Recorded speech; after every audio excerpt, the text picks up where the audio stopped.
Hello, everyone. It is Mr. Kepler coming at you from May 4th, Monday, May 4th.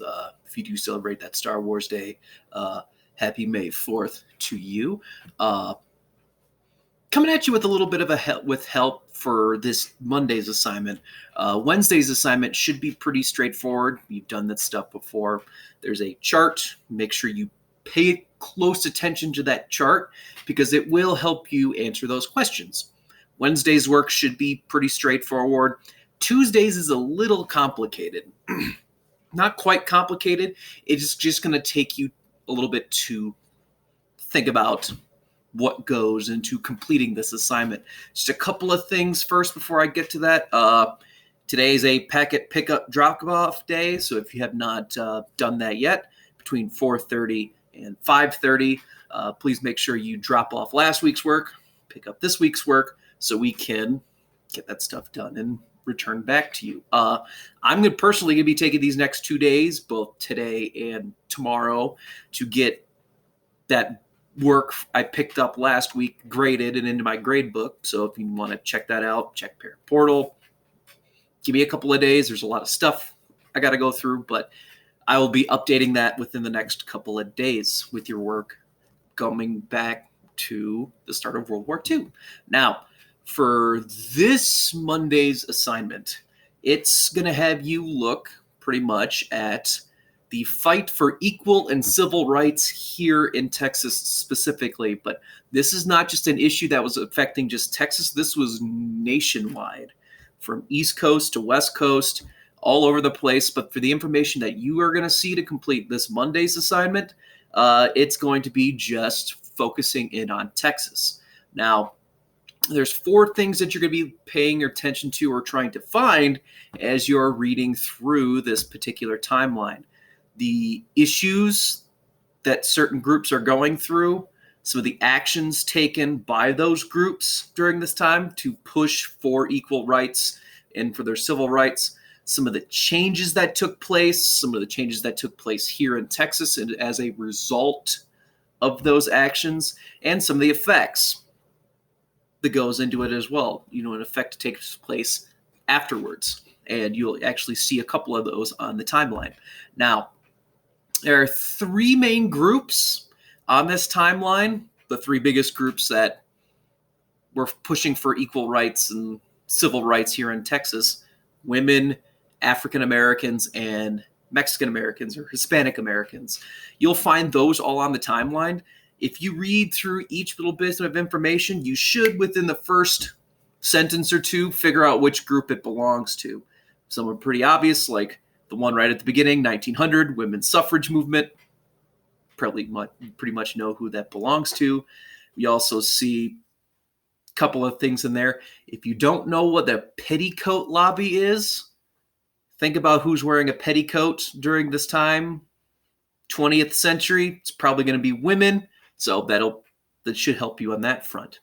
Most of the other stuff you see on the timeline, getting close to the 1930s, then it starts transitioning more into African Americans and Hispanics. Because if you remember from what we talked about before we went on spring break, with women's suffrage in the 19th Amendment, women do take a huge step forward in civil rights. But we know this post World War I, Great Depression stuff, that's when we start hearing a little bit more about the African Americans and Hispanic Americans' struggle for more equal rights.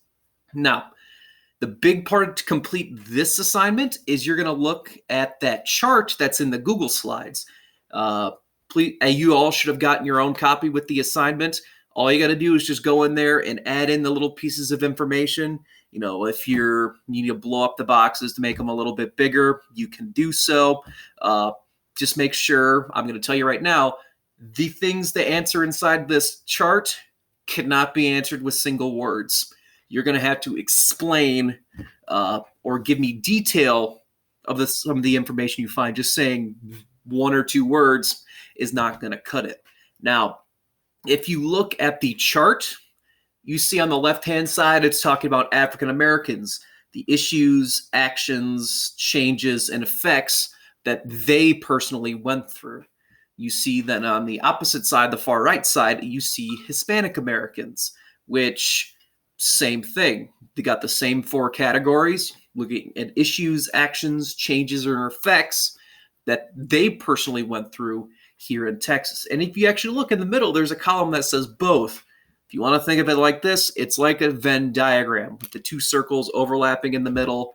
And if there's something that both of these groups experienced, you're going to put that going right down the middle.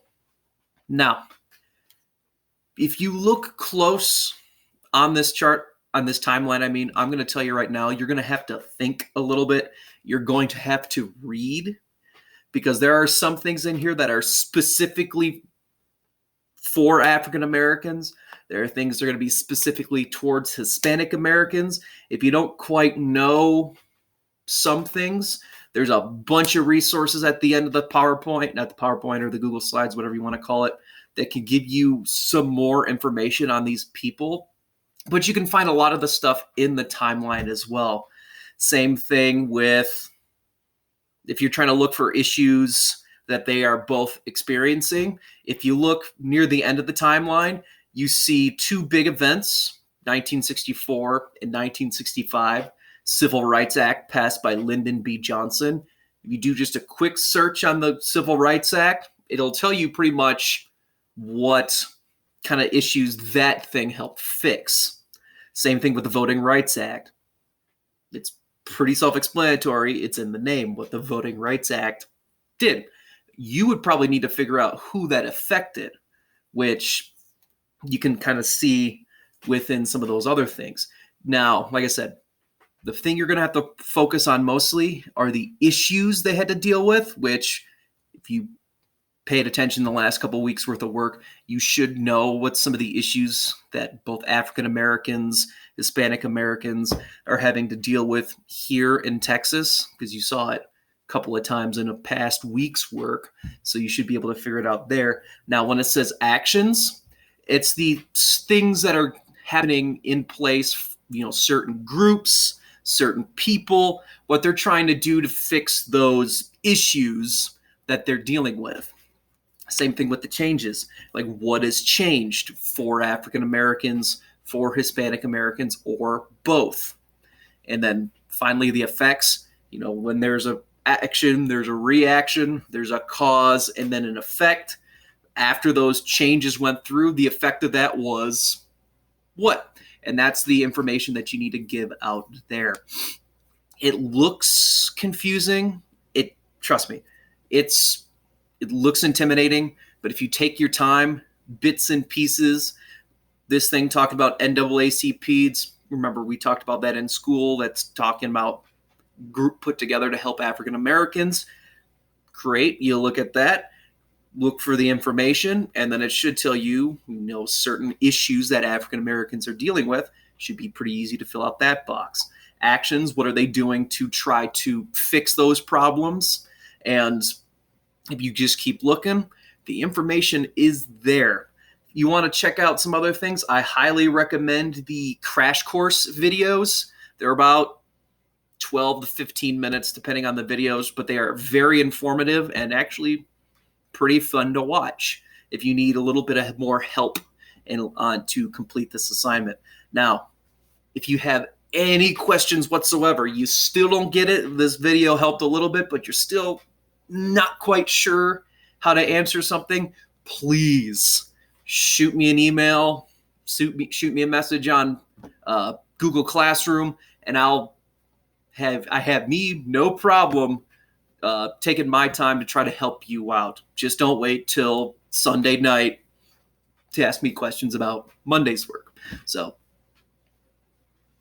bits and pieces. I know we're getting close to the end of the school year. We just got a little bit more work we got to do. Let's get it done. And if you have any questions, guys, shoot me a email message on Google Classroom, and I have all the time in the world. You just got to ask. I can't help you if you don't ask me questions. So, you need any help, like I said, shoot me a message. Bye-bye.